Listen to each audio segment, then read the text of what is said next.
Hello everyone, welcome to this amazing platform of our channel Panisha for Competitive Examinations and I am Piyush। तो इस particular session में हम cover कर रहे हैं जो आपका DFCC IL का एग्जाम होना है, इसके लिए जो आपका जनरल साइंस का सेक्शन है, ठीक है।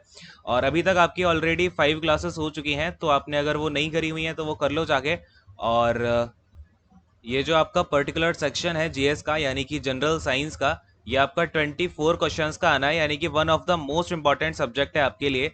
तो इसकी हमें सारी की सारी चीज़ें कवर करनी है और ये आपका प्रीवियस ईयर पेपर से हम यहाँ पे थ्योरी के साथ कवर करने लग रहे हैं, ठीक है ना। प्रीवियस ईयर पेपर में हम देख रहे हैं कौन सा टॉपिक आया है और उसकी हम पूरी की पूरी थ्योरी को कवर कर रहे हैं यहाँ पे। और ये एग्जीक्यूटिव ऑपरेशंस एंड बीडी का है, तो ये आपका एग्जीक्यूटिव एंड जूनियर एग्जीक्यूटिव दोनों के लिए इंपॉर्टेंट है। जो ऑपरेशंस एंड बीडी वाले बच्चे हैं, बीडी पहले नहीं हुआ करता था, पहले ऑपरेटिंग ही था। अब फिर आपका ये अभी रिसेंटली क्या किया गया है, ऑपरेशंस एंड बीडी में कन्वर्ट कर दिया गया है ये आपका डिपार्टमेंट। क्लियर है? चलिए शुरू करते हैं आज का सेशन।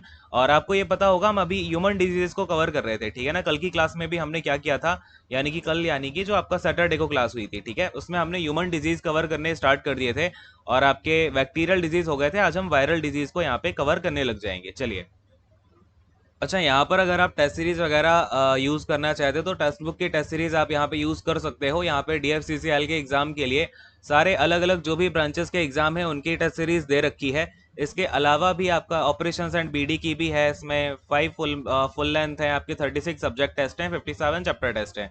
और इसके अलावा भी आपका जैसे एसएससी का एग्ज़ाम हो गया, रेलवे का एग्ज़ाम हो गया, या फिर आपका बैंकिंग का एग्ज़ाम हो गया, इनके लिए भी यहाँ पे आपको अगर एक साथ सारी की सारी टेस्ट सीरीज मिल जाती हैं। ऐसा कुछ नहीं है कि अलग अलग लेना हो। तो यहाँ से आप रेलवे वाले एग्जाम से जो एनटीपीसी वाले एग्जाम्स हो गए, आपके ग्रुप डी का एग्जाम जो होना है अभी, ठीक है, तो ये इन सब की प्रिपरेशन भी कर सकते हो प्रीवियस ईयर पेपर के साथ। इसमें आपका मॉक टेस्ट वगैरह सब्जेक्ट वाइज सब कुछ दे रखा है, तो ये भी आप प्रेफर कर सकते हो टेस्ट वगैरह देने के लिए, ठीक है। चलिए, और यहाँ पे एक चीज़ और, अगर आपको सेक्शनल टेस्ट देने हैं मैथ और रीजनिंग के DFCCL के लिए, तो वो एनटीपीसी वाले रेफर करना, ठीक है ना। ये ध्यान रखना, इसमें आप प्रीवियस ईयर वाले भी इसके लगा लेना, मैथ और रीजनिंग के। ये दोनों तो मस्ट हैं, एक बार इनको अटेम्प्ट करके देख लेना अगर आप इसको यहाँ पे रेफर कर रहे हो। बाकी आते हैं यहाँ पे आज के सेशन पे।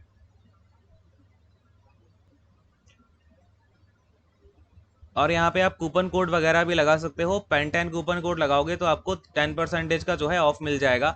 बाकी आप लोग आपस में भी कूपन कोड एक्सचेंज कर सकते हो। मैं आपको ऑलरेडी बता ही चुका हूँ कि आपस में जो लोग आपके जो बच्चों के होते हैं कूपन कोड, वो एक्सचेंज करने पे भी कुछ कैशबैक वगैरह मिलता है, वो भी आप यहाँ पे उसका जो है वो आप ले सकते हो, ठीक है। चलिए, खैर आज का सेशन शुरू करते हैं। तो देखो, हम यहाँ पे क्या कवर करने लग गए थे। तो ये रहा आपका जनरल साइंस का प्रीवियस ईयर पेपर। हमने यहाँ पे ये सारे के सारे क्वेश्चंस विद डिटेल कवर कर लिए हैं, इनकी जो भी थ्योरी है। आते हैं अपने यहाँ पे, देखो बेसिकली हम वायरस को पढ़ने लग रहे थे, जो भी डिजीज वगैरह हैं। देखो, इस क्वेश्चन से हम यहाँ पे पहुंचे अपने ह्यूमन डिजीज के टॉपिक पे, और यहाँ पे हम बैक्टीरिया के सारे डिजीज देख चुके हैं और वायरस पे अभी चल रहे हैं। तो शुरू करते हैं आज का सेशन फिर। अच्छा, आपका एक कल की क्लास में जो है, यानी कि सैटरडे की क्लास में जो बैक्टीरिया का एक पोर्शन था, आपका एक बैक्टीरिया होता है, वो एक आपका छूट गया था। तो ये भी उसमें ऐड कर लेना। बैक्टीरियल डिजीज में क्या नाम होता है? टिटनेस। क्या नाम होता है भाई? टिटनेस होता है आपका डिजीज, और इसको ही लॉक जॉ भी बोला जाता है। क्या बोला जाता है? लॉक जॉ भी बोला जाता है। तो इसको आप उसमें ऐड कर लेना, ठीक है। अब एक बार इसके बारे में बात कर लेते हैं। टिटनेस आपका किससे होता है, यानी कि कौन से बैक्टीरिया से होता है? क्लियर है? कौन से बैक्टीरिया से होता है? ये होता है आपका क्लॉस्ट्रो देखो यहाँ पे मैं स्पेलिंग लिख देता हूँ, क्लॉस्ट्रीडियम, ठीक है। क्या हो जाता है? क्लॉस्ट्रीडियम। और फिर आपका, क्योंकि ये टिटनेस का है, तो टिटैनी फैमिली से बिलोंग करता है। किससे? टिटैनी।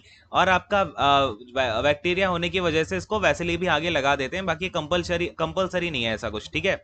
चलो, तो ये चीज़ आपको क्लियर हो गई। अच्छा, ये कहाँ पर होता है? इससे बेसिकली आपका किस चीज़ को अफेक्ट करता है?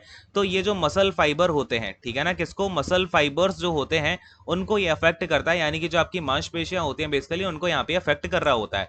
और मेनली अगर आपसे बात करी जाए कौन से हमारे शरीर के कौन से हिस्से की जो मांसपेशियां होती हैं उनको अफेक्ट करता है, तो जो हमारा फेस एंड जॉ, यानी कि जो हमारा जबड़ा होता है और जो हमारा चेहरा होता है, उसकी मांसपेशियों को ये आपका ज्यादा अफेक्ट करता है।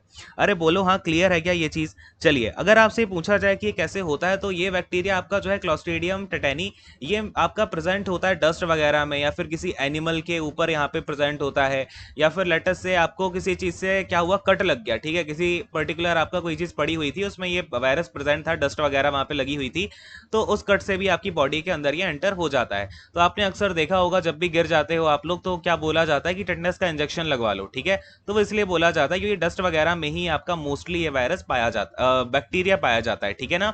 चलिए, तो यहाँ पे ये बैक्टीरिया आपका ये और उसमें ऐड कर लेना, सारे के सारे फिनिश हो गए, ठीक है, कोई नहीं बचा हुआ है।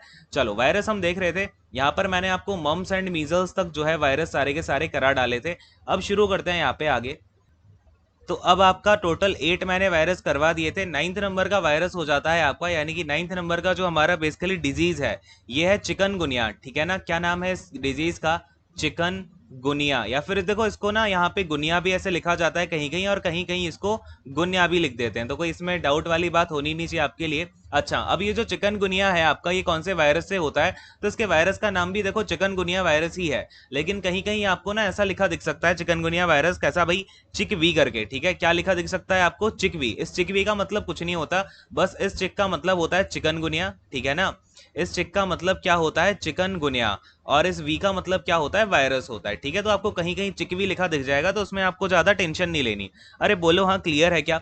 अब बड़ी ही इंपॉर्टेंट बात है, ये जो चिकनगुनिया है ना, ये आपका एक आरएनए वायरस होता है। ये जो वायरस होता है ना इसका, बेसिकली ये जो आपका चिकनगुनिया वायरस है चिकवी, ये एक आरएनए वायरस होता है। आरएनए वायरस समझते हो आप? आरएनए वायरस आपका आरएनए पे अटैक करता है। अच्छा, ये आरएनए वायरस आपको एक और अभी रिसेंटली चल रहा है ट्रेंड में, मुझे जरा कमेंट करके बताना कि कोविड-19 क्या आपको पता है कैसा वायरस है? तो कोविड-19 आपका आरएनए पे ही अटैक करता है बेसिकली, ठीक है, तभी इसकी म्यूटेशन होती जा रही है।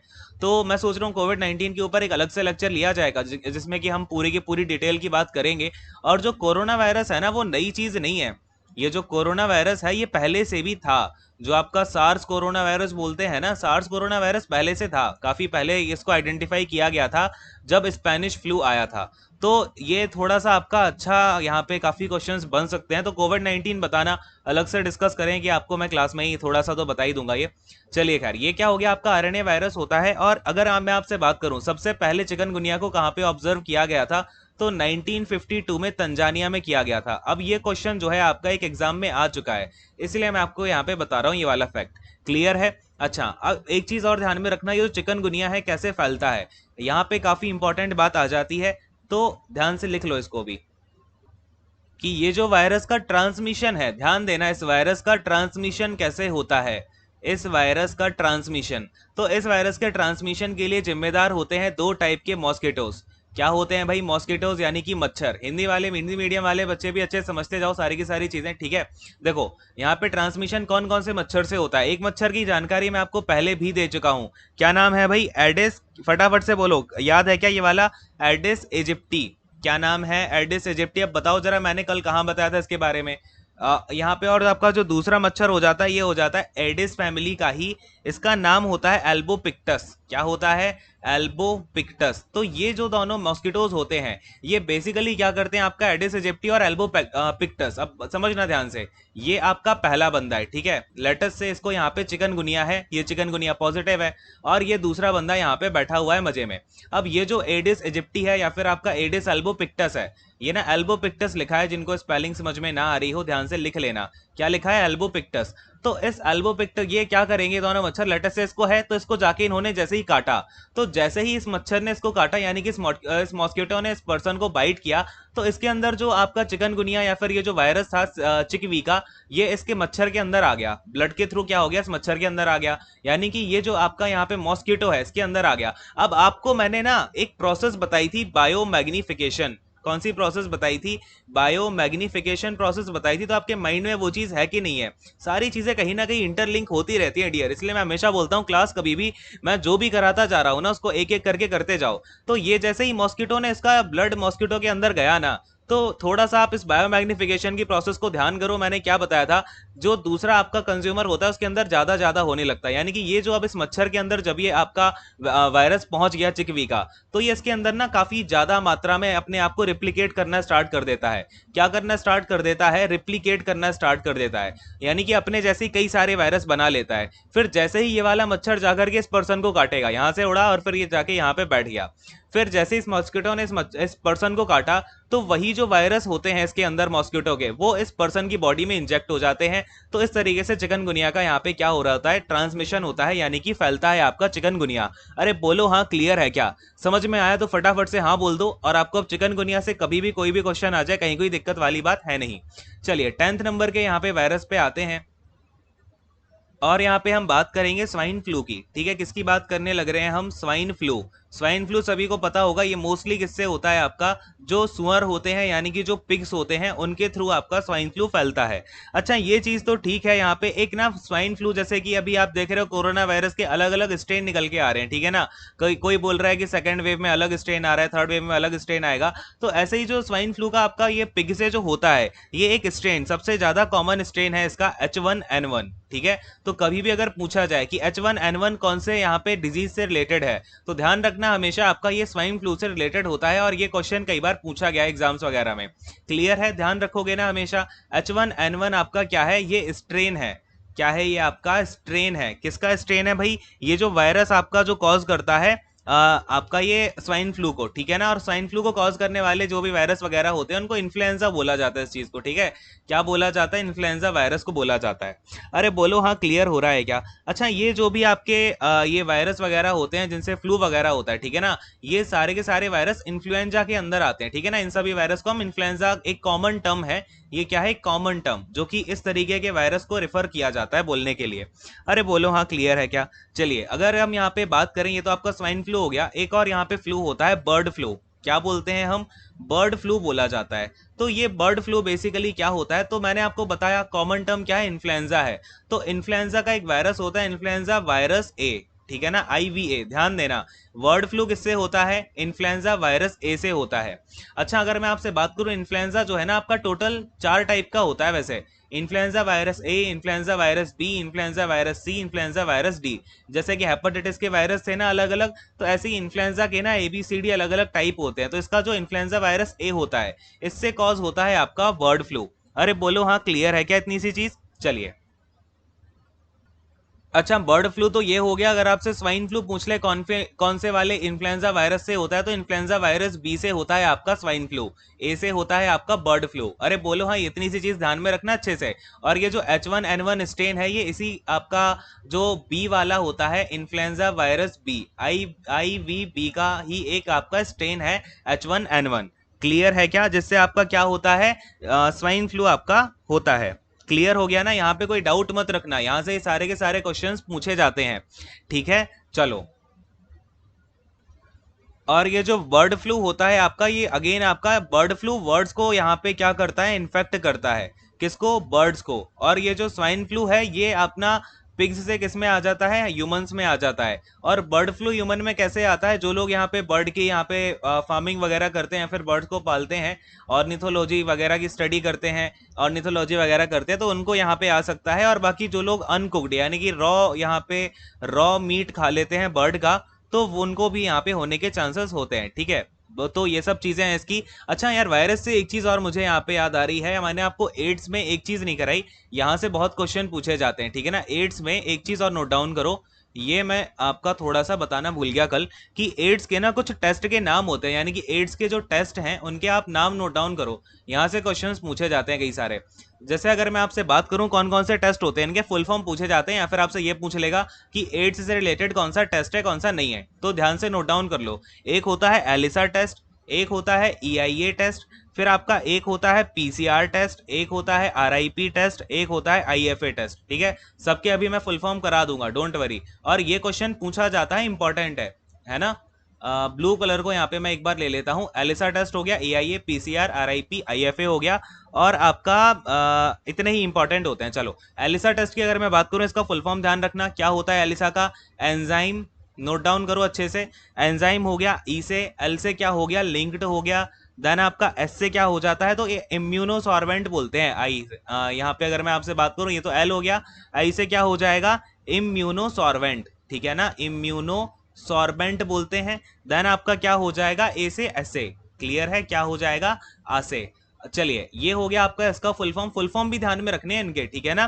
फिर अगर मैं EIA की बात करूं, तो EIA होता है आपका एंजाइम, क्या हो जाता है ई से, बोलो फटाफट से, एंजाइम। देन आई से हो जाता है आपका इम्यूनो, और ए से अगेन आपका ऐसे हो जाता है। क्लियर है, फटाफट से बोलो हाँ इनके फुल फॉर्म, और आपको यहीं के यहीं याद करते हुए जाना है, ये नहीं कि नोट्स बना के रखेंगे बाद में याद करेंगे, ठीक है। PCR देखो, PCR टेस्ट तो आजकल बहुत कॉमन हो गया है, पॉलीमरेज चेन रिएक्शन बोलते हैं इसको, ठीक है ना। क्या बोलते हैं, पॉलीमरेज चेन, देन आपका आर से क्या हो जाता है, रिएक्शन हो जाती है। अरे बोलो हाँ, क्लियर है। देन आपका RIP का मतलब क्या है भाई, RIP का मतलब होता है रेडियो इम्यूनो, यहाँ पे देखो ध्यान से, रेडियो इम्यूनो, आई से क्या हो गया भाई इम्यूनो, पी से हो जाता है आपका प्रेसिपिटेशन, क्या होता है पी से प्रेसिपिटेशन, देन आपका टेस्ट हो जाता है आगे, ठीक है कोई दिक्कत नहीं है। देन बचा आपका IFA, IFA का मतलब देखो ये होता है आपका इनडायरेक्ट, ऊपर मैं लिख दे रहा हूँ IFA का फुल फॉर्म, ये होता है इनडायरेक्ट, आई से हो गया, ठीक है। इसके बाद जो आपका आता है एफ, एफ से होता है फ्लोरोसेंट, क्या होता है एफ से फ्लोरोसेंट, ठीक है। और बचा ए, इससे होता है एंटीबॉडी, क्लियर है, क्या होता है एंटीबॉडी, फिर आपका ऐसे एंटीबॉडी ऐसे टेस्ट, क्लियर है। तो ये होता है IFA का फुल फॉर्म। तो ये सभी फुल फॉर्म ध्यान में रखो, और ये सभी टेस्ट किस किस के होते हैं, तो ये सभी टेस्ट आपके एड्स को देखने के लिए किए जाते हैं। तो क्वेश्चन आपसे कैसा पूछेगा, कंफ्यूज मत होना, क्वेश्चन ये पूछा जाएगा कि which of the following test does not belong to AIDS, यानी कि इसमें से कौन सा टेस्ट आपका एड्स के लिए नहीं किया जाता। तो आपको 3 ऑप्शन तो इनमें से उठा के रख देगा, चौथा ऑप्शन कोई और रख देगा। तो आपको अगर ये सारे के सारे पता होंगे तो आप आराम से इसको राइट टिक करके आ पाओगे। अरे बोलो हाँ क्लियर है ना। चलिए अब आते हैं अपने अगले वाले जो आपका वायरस है, यानी कि 12th वाले नंबर का जो वायरस है, वायरल डिजीज है बेसिकली। चलिए देखते हैं इसको, और एक दो वायरस डिजीज और हैं, इनको निपटा के फिर हम आगे बढ़ेंगे, है ना। हर्पीस सिंप्लेक्स वायरस, ठीक है, क्या हो जाएगा यहाँ पर आपका हर्पीस सिंप्लेक्स, ठीक है, बेसिकली इसको हर्पीस बोला जाता है डिजीज को। और ये कौन से वायरस से होता है, तो ये होता है आपका हर्पीस, हर्पीस सिंप्लेक्स वायरस से, ठीक है ना, हर्पीस सिंप्लेक्स वायरस। तो ये चीज आप ध्यान में रखना, दोनों देखो एक ही नाम है, बीमारी का नाम हर्पीस है, वायरस का नाम हर्पीस सिंप्लेक्स वायरस हो गया, लेकिन इसको ऑर्डिनरी लैंग्वेज में जो है HSV बोला जाता है। अब समझने की बात क्या है, हम इसको क्यों पढ़ रहे हैं इतना ध्यान से, नाम तो भाई सेम ही सेम है, तो वायरस वाला क्वेश्चन तो आपसे पूछेगा नहीं, ये तो नहीं पूछेगा आपसे कि हर्पीस कौन से वायरस से होता है, उसके नाम में ही सब पता चल रहा है। तो या तो वो HSV लिख के देगा, आप ध्यान से समझना, ये जो HSV वायरस होता है ये 2 टाइप का होता है, एक होता है HSV1 और एक होता है HSV2। तो ये जो HSV1 वायरस होता है, लेटेस्ट से यहाँ पे जो हर्पीस हमारे HSV1 वायरस से होगा, तो वो हमारा जो माउथ होता है ना, माउथ वाले पोर्शन को इफेक्ट करेगा। क्या इफेक्ट करेगा, यहाँ पर आपके माउथ में क्या हो जाएंगे, अल्सर वगैरह हो जाएंगे, या फिर जो ब्लस्टर्स हैं, ब्लस्टर्स का मतलब यहाँ पे छोटे छोटे फोड़े होते हैं, ब्लिस्टर्स, वो होने स्टार्ट हो जाते हैं माउथ के अंदर, थ्रोट के अंदर अल्सर होने लग जाएगा, ठीक है। तो ये सब होता है आपका HSV वायरस 1 में। लेकिन अगर हम बात करें HSV2 की, तो ये आपका इफेक्ट करता है जेनिटल, जो जेनिटल पोर्शंस होते हैं, यानी कि आपकी ये एक तरीके से सेक्सुअल ट्रांसमिटेड इन्फेक्शन होता है, ठीक है ना। क्या होता है ये आपका जो HSV2 से आपका किस तरीके का इन्फेक्शन आपका हो रहा होता है बॉडी में, तो ये होता है सेक्सुअली ट्रांसमिटेड इन्फेक्शन। ध्यान में रखना, HSV1 आपका सेक्सुअली ट्रांसमिटेड नहीं होता है, बट HSV2 सेक्सुअली ट्रांसमिटेड होता है, और इसके जो अफेक्टेड पोर्शन होता है बॉडी में वो भी जेनिटल एरियाज का होता है। अरे बोलो हाँ क्लियर है ना, यही क्वेश्चन आपका यहाँ से उठाया जाता है, बाकी तो कुछ खास इसमें है नहीं, और आपके एग्जाम के मतलब आपके एग्जाम पॉइंट ऑफ व्यू से बस इतनी चीजें जरूरी हैं। चलिए 13th वाले क्वेश्चन, 13th वाला जो आपका डिजीज है, जो आपका वायरल डिजीज है बेसिकली, उस पर आते हैं। येलो फीवर, तो यहाँ पे हम बात करते हैं थोड़ा सा येलो फीवर के बारे में, ठीक है ना। क्या हो जाता है ये आपका येलो फीवर। अच्छा आपने अभी देखा होगा कोरोना वायरस के लिए प्लाज्मा थेरेपी का यूज किया जा रहा था, तो प्लाज्मा थेरेपी का जो बेसिकली यूज है ना, वो येलो फीवर को क्योर करने के लिए किया जाता है, ठीक है ना, जो प्लाज्मा ट्रांसफ्यूजन होता है बेसिकली, ठीक है, क्या होता है ट्रांसफ्यूजन।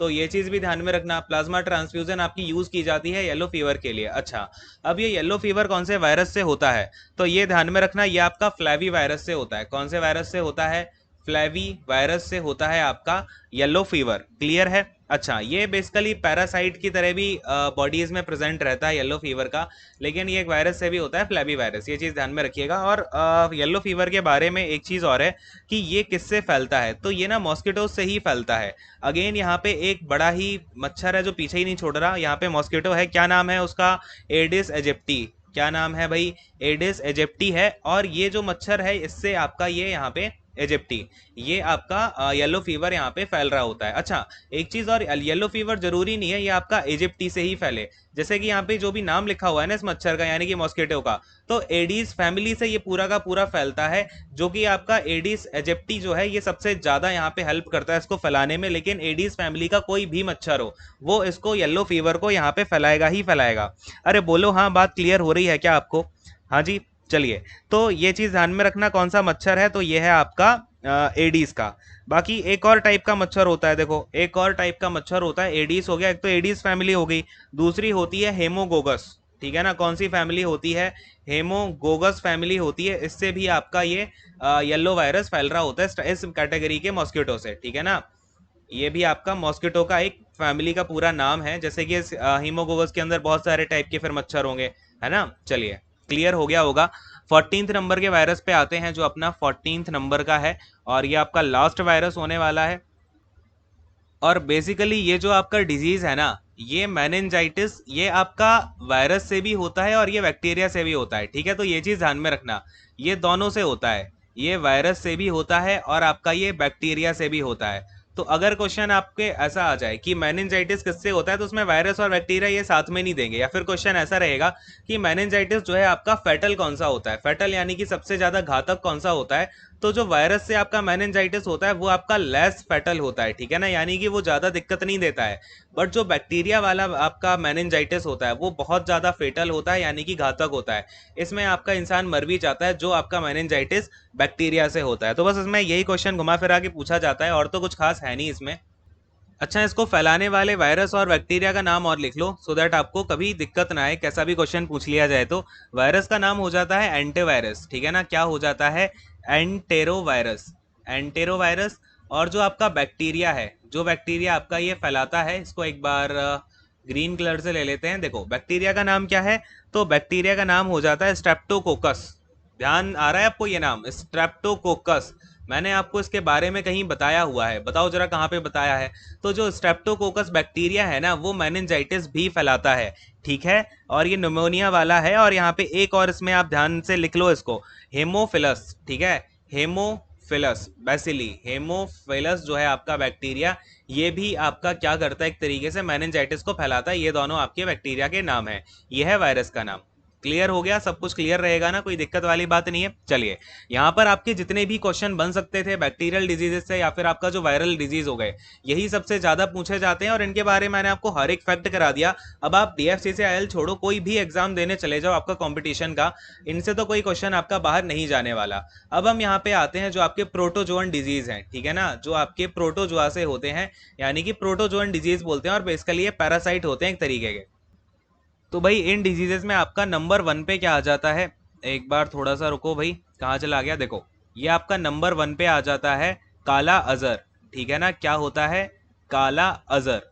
ये आपकी बीमारी जो है, इसके दो नाम और हैं, इसको डमडम फीवर भी बोला जाता है। क्या बोला जाता है भाई, डमडम फीवर बोला जाता है, और इसको ब्लैक फीवर भी बोला जाता है। क्लियर है, दोनों नाम ध्यान में रखना, बहुत ही इंपॉर्टेंट आपका डिजीज है, एग्जाम्स में भर भर के पूछा जाता है।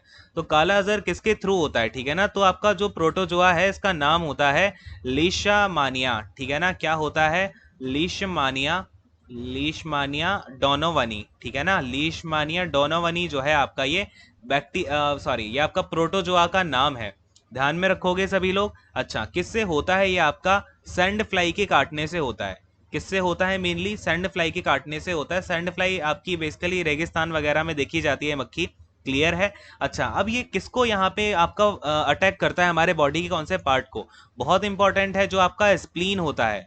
क्या होता है, जो आपका स्प्लीन होता है, बोन मैरो होता है, लीवर होता है, वहां पर जाकर के ये पैरासाइट अटैक कर रहा होता है। बोन मैरो हो गया, स्प्लीन हो गया, और आपका क्या बोलते हैं, लीवर। ठीक है ना, तो इन तीन चीजों को ध्यान में रखना, अटैक कहाँ कहाँ करता है, स्प्लीन पे, बोन मैरो पे, लीवर पे। अब मुझे बताओ स्प्लीन में क्या बनता है, बोन मैरो में क्या बनता है। ठीक है, एक बार कमेंट करके बताओ, अगर नहीं पता है तो वो तो हम आगे पढ़ ही लेंगे। चलिए, तो काला अजर के बारे में क्लियर हो गया। अच्छा, काला अजर के बारे में एक और इंपॉर्टेंट फैक्ट है हम इंडियंस के लिए, कि इसको ना ठीक करने के लिए एक आपका कंपाउंड यूज किया जाता है, किसका भाई, कार्बो, ध्यान देना, थोड़ा सा ध्यान से सुन ला सभी लोग, किसका यूज करते हैं, कार्बोस्टीबामाइड, कार्बोस्टीबामाइड का यूज करते हैं। और ये जो कार्बोस्टीबामाइड है ना, ये हमारे एक इंडियन साइंटिस्ट थे जिनका नाम क्या था, उपेंद्र नाथ ब्रह्मचारी, उपेंद्र नाथ ब्रह्मचारी, ये एक इंडियन साइंटिस्ट थे, और इन्होंने ही इस कंपाउंड को यहाँ पे क्या किया था, बनाया हुआ था। क्लियर है, सिंथेसाइज किया था, बेसिकली इन्होंने ही इसको क्या किया, सिंथेसाइज किया, और इसका यूज किया जाता है आपका काफी सारी मेडिसिन के साथ में काला अजर को रोकने के लिए। ठीक है, क्या नाम है इनका पूरा? ब्रह्मचारी। तो ये चीज नोट डाउन कर लो, कौन से ईयर में इन्होंने बनाया? 1922 में बनाया था। तो ये आपके सारे के सारे इंपॉर्टेंट बातें होगी काला अजहर के बारे में। अगले नंबर के अपने प्रोटोजोन डिजीज पे आते हैं। ये आपके ज्यादा नहीं है, 3 4 5 ही हैं, तो बस जो इंपॉर्टेंट है वो कवर करते हैं। इसके अलावा आपको जब मैं डिजीज कराने लग रहा हूँ ना, तो इसका मतलब ये नहीं है कि मैं आपको बस लटका दूंगा। देखो, मैं कभी भी कोई भी चीज पढ़ाता हूँ ना, तो मैं ये सोच के नहीं पढ़ाता हूँ कि यार मुझे बस ये कंप्लीट कराना है। मेरा मेन मोटो होता है कि वहां से आपका कहीं से कुछ भी क्वेश्चन आए ना, एग्जाम में सेम क्वेश्चन नहीं आता, बट सेम टॉपिक से क्वेश्चन आता है। और जब हमारे पास टाइम है तो हम उसे ऐसा पढ़ें कि भाई वो टॉपिक आपका कहीं भी पूछ ले, कहीं कुछ नहीं छूटना चाहिए। सो हम यहाँ पे सारे के सारे डिजीज कवर करेंगे। विटामिन से जो होते हैं, आपका कैंसर वगैरह हो गया, स्किज़ोफ्रेनिया हो गया, ठीक है, तो वो सब कवर करेंगे सारे डिजीज। यानी कि आउट ऑफ द कॉन्टेक्स्ट यहाँ पे कोई क्वेश्चन नहीं जाना चाहिए, हम ऐसी सारी की सारी चीजें पढ़ के जाएंगे। मेरी बात समझ में आ रही है क्या आप सभी लोगों को? चलिए, यहाँ पर अगर मैं आपसे बात करूं तो सेकंड नंबर का डिजीज हो जाता है आपका, सेकंड नंबर का जो आपका प्रोटोजोन डिजीज है, इसको बोलते हैं पायरिया। क्लियर है? पायरिया आपने काफी लोगों ने यहाँ पे नाम सुना होगा। ये आपका दांतों वगैरह में हो जाता है, और इसमें आपका जो दांत की गम्स होती है ना, क्या होती हैं आपके मसूड़े, यानी कि जो गम्स होती हैं उनमें पस वगैरह भर जाती है, ठीक है ना। और अगर इसे ट्रीट ना किया जाए टाइम से तो बहुत ज़्यादा दिक्कत हो जाती है आगे चल के दांतों में। तो ध्यान में रखना, इसको ये कौन से ये प्रोटोजोआ से कॉज किया जाता है? तो इसे कॉज किया जाता है एंटामीबा। किससे? ध्यान देना, एंटामीबा वो पहले आता है, ठीक है। एंटामीबा जिंजीवैलिस से, ठीक है। एंटामीबा जिंजीवैलिस जो है इस प्रोटोजोआ का नाम है। तो ये चीज ध्यान में रखना, बाकी बस इतना ही इसमें आपको ध्यान में रखना है। नेक्स्ट वाले पे आते हैं। थर्ड नंबर का आपका जो डिजीज है जो प्रोटोजोआ से कॉज किया जाता है, ये हो जाती है एमियोबाइसिस, ठीक है ना। क्या बोला जाता है इसको? एमियोबाइसिस।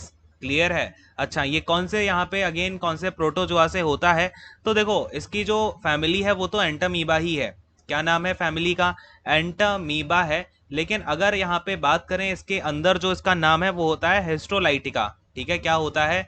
हिस्टोलाइटिका। तो कहीं कहीं आपको अकेला हिस्टोलाइटिका लिखा भी दिख सकता है, तो इसमें दिक्कत वाली बात नहीं है ना। ये चीज आप अच्छे से ध्यान में रखोगे ना। अब इसमें बेसिकली क्या होता है, डायरिया वगैरह बन जाता है इससे, बॉडी में क्या बन जाता है, डायरिया वगैरह की दिक्कत हो जाती है। और भी अदर सिम्टम्स होते हैं, जैसे कि ब्लड वगैरह आने लग जाएगा, जो भी आपका स्टूल होता है, यानी कि जो फीकस होता है, एक्सक्रीट जो हम करते हैं, उसमें ब्लड वगैरह भी शो करने लग जाता है। तो बस इतनी चीजें ध्यान में रखो आप एमियोबेसिस के बारे में। बाकी और देखो, तो भाई देखो यहाँ पे थोड़ा सा नीचे आते हैं, फोर्थ नंबर का देखो, ये हो जाता है आपका स्लीपिंग सिकनेस। क्या है बीमारी का नाम? स्लीपिंग सिकनेस है। कौन से प्रोटोजोआ से आपका जो स्लीपिंग सिकनेस है ये कॉज की जाती है? तो प्रोटोजोआ का नाम है ट्राइपैनोसोमा, ठीक है। क्या है? ट्राइपैनोसोमा ब्रूसेई। ट्राइपैनोसोमा ब्रूसेई, ये क्या है? इसके प्रोटोजोआ का नाम है। अच्छा, ये आपका जो स्लीपिंग सिकनेस है ये किससे कॉज होती है? तो एक ना फ्लाई होती है, यानी कि एक मक्खी होती है। क्या नाम है उस मक्खी का? सेसे है।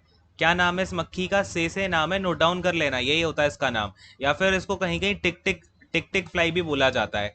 तो ये किससे कॉज होता है ये भी ध्यान में रखना है, कौन सा इसमें प्रोटोजोआ कॉज करता है इस बीमारी को?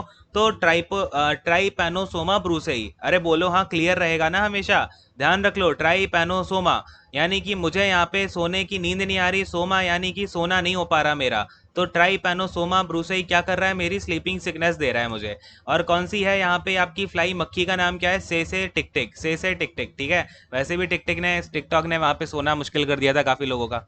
चलिए खैर, फिफ्थ नंबर पे आते हैं। फिफ्थ नंबर क्या आपका? वैसे यही इंपॉर्टेंट प्रोटोजोन डिजीज वगैरह जो भी है, क्लियर है।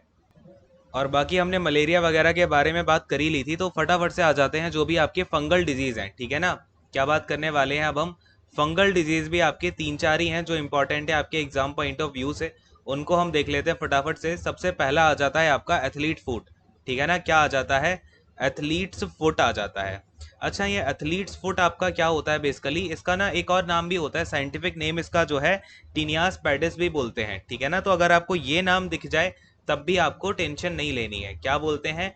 टीनिया पेडिस बोला जाता है, इसका ये साइंटिफिक नेम है। बाकी इसको एथलीट्स फुट भी बोला जाता है। अच्छा, अब ये कौन से फंजाई से होता है, या फिर आपका कौन से फंजाई बेसिकली डिजीज जो है आपका उससे हो रहा होता है? तो ट्राइकोफाइटन, ठीक है ना, ध्यान देना, ट्राइकोफाइटन से आपका ये होता है। कौन से फंजाई से होता है? ट्राइकोफाइटन। ट्राइकोफाइटन से क्या होगा आपका? टीनिया पेडिस हो जाएगा, यानी कि एथलीट फुट। ध्यान में रहेगा हमेशा। अच्छा, अब ये जो वायरस होता है ना आपका, ये कॉन्टेजियस वायरस, सॉरी, ये जो आपका फंगल डिजीज है ये कॉन्टेजियस होता है। कॉन्टेजियस का मतलब समझ रहे हो, लेटस से किसी को ये हो गया, किसी को एथलीट फुट है, तो जैसे वो कहीं पे चला गया, किसी ने उस पे वो फर्श पे वहां पे उसने अपने फर्श पे चल के कहीं चला गया और उस फर्श पे कोई और पर्सन आके चलता है तो उसको ये होने के चांसेस होते हैं, ठीक है ना। अगर उसको कोई उसके पैर को डायरेक्ट टच कर लेगा तो ये कॉन्टेजियस होता है, यानी कि छूने से फैलता है। बात समझ में आ रही है। अच्छा, अब ये बेसिकली होता क्या है आपके पैर में ना, जैसे आप अगर शूज वगैरह पहनोगे तो बहुत ज्यादा यहाँ पे क्या होने लग जाएगा, आपको स्वेटिंग होने लगेगी, पसीना आने लगेगा, और इसमें ना आपके पैर पे बहुत ज्यादा रैशेस हो जाते हैं, खुजली वगैरह पड़ने लगती है, रैशेस हो जाते हैं, लाल पड़ जाता है पूरा पैर, तो मतलब काफी इसमें दिक्कत होती है, ठीक है। तो ये चीज ध्यान में रखना कौन सी फंजाई से होता है, तो ट्राइकोफाइटन से होता है, और ये आपका एक फंगल डिजीज है, ध्यान रखोगे ना सभी लोग। चलिए, सेकंड नंबर पे आते हैं, ये आपका हो जाता है स्केबीज। क्या हो जाता है आपका सेकंड नंबर पे, स्केबीज हो जाता है। और ये स्केबीज कौन से फंजाई से होते हैं, तो नोट डाउन करो भाई, एकरस स्केबीज से होता है, ठीक है ना। क्या है फंजाई का नाम, एकरस स्केबीज। तो अगेन यहाँ पे आपको आगे स्केबीज लिख के नहीं देगा एग्जाम में, आपको एकरस ही लिख के देगा, ये आपका यू लिखा हुआ है, ठीक है ना, ACARUS। अरे बोलो हाँ, क्लियर है क्या। अच्छा, अब एक चीज और यहाँ पे अगेन आपका ये वाला जो स्केबीज है ये भी कॉन्टेजियस होता है। कॉन्टेजियस का मतलब समझ रहे हो, आपका छूने वगैरह से जो है फैलेगा ये। अगर कोई जिस पर्सन को ये है उससे यहाँ पे उसको टच करेगा तो उससे भी ये फैल सकता है। किसी पर्सन ने किसी ऑब्जेक्ट को टच किया हुआ है उस जगह से, तो वहां भी ये आपका स्केबीज फैल जाता है, किसी के छुए, किसी के यूज किए हुए सामान को अगेन यूज करने से भी, ठीक है। बात समझ में आ रही है क्या। स्केबीज आपका कैसा होता है, छूने से फैलने वाली बीमारी होती है। अरे बोलो हाँ। और इसमें बेसिकली आपका जो है वाइट कलर के रैशेस वगैरह पड़ने स्टार्ट हो जाते हैं, ठीक है। वाइट रैशेस पड़ने स्टार्ट हो जाते हैं, और एक दवा है, स्टेरॉइड है, वो इसमें यूज की जाती है, आइवरमेक्टिन। और ये जो दवा है ना आइवरमेक्टिन, अगर आपको अगर आपने किसी को क्लोजली देखा हो, कोरोना पेशेंट जो रहे हैं उनमें एक स्टेरॉइड दिया जाता है, जैसे कोरोना स्टार्टिंग में आपको डिटेक्ट होता है आइवरमेक्टिन की स्टेरॉइड दी जाती है। तो यही आइवरमेक्टिन का हम यूज करते हैं स्कैबीज को भी ठीक करने में। अरे बोलो हाँ, क्लियर है क्या। चलिए, यहाँ पर आ जाते हैं अब थर्ड नंबर के अपने फंगल डिजीज पे। तो ये है रिंग वर्म। अब रिंग वर्म को काफी सारे बच्चे यहाँ पे रॉन्ग कर देते हैं या फिर कनेक्ट कर लेते हैं आपका कि ये किसी कीड़े से हो रहा होगा, लेकिन ये आपका एक फंजाई से होता है। कौन से फंजाई से होता है उसका नाम नोट डाउन करो। क्या है फंजाई का नाम, माइकोस्पोरम, ठीक है ना। क्या नाम है, माइकोस्पोरम। और फिर जो इसका फैमिली का नाम है वो अगेन कौन सी होती है, ट्राइकोफाइटन फैमिली होती है, ट्राइकोफाइटन।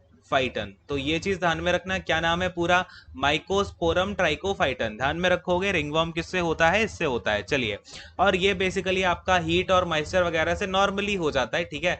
कभी ज्यादा गर्मी पड़ गई, हीट वगैरह पड़ गई, या फिर सॉइल वगैरह से कुछ लोगों को हो जाता है, एलर्जी होती है, तो ये नॉर्मली हो जाता है रिंगवर्म। और इसमें कोई दिक्कत वाली बात नहीं है, इचिंग वगैरह होती है और इसमें ना इस तरीके से रिंग रिंग सी पड़ जाती हैं, ठीक है। और इसके लिए तो अब काफ़ी सारे वो भी आते हैं लोशंस वगैरह, तो वो सबको पता ही होगा, कुछ खास नहीं है। बस यही ध्यान में रखना है इसके फंजाई का नाम क्या होता है। अरे बोलो हाँ, इतनी सी बात ध्यान में रख सकते हो क्या। तो फाइनल आपका यहाँ पे बचता है फोर्थ नंबर का, उसको भी डिस्कस करते हैं और यहाँ पे आपका खत्म करते हैं जो आपके फंगल डिजीज वगैरह हैं। तो ये हो जाता है आपका जॉक इच, ठीक है ना। क्या बोलते हैं इसको, जॉक इच भी बोलते हैं, या फिर इसका एक नाम होता है टीनिया क्रसस करके, ठीक है, टीनिया क्रसस भी इसको बोला जाता है। और फिर आपका एक नाम इसका होता है ढाउबी इच, ठीक है। क्या होता है, ढाउबी इच करके भी इसको बोला जाता है। तो ये तीनों नाम हैं, इनको ध्यान में रखना। अब ये तीनों किससे हो रहे होते हैं, तो बेसिकली जो टाइट जीन्स वगैरह पहनते हैं ना, या फिर टाइट कपड़े पहनते हैं, तो वहां पे कई बार पसीना आने से भी ये चीज डेवलप हो जाती है, ये वाली फंजाई। नाम एक बार नोट डाउन कर लो, क्या है, कैंडिडा।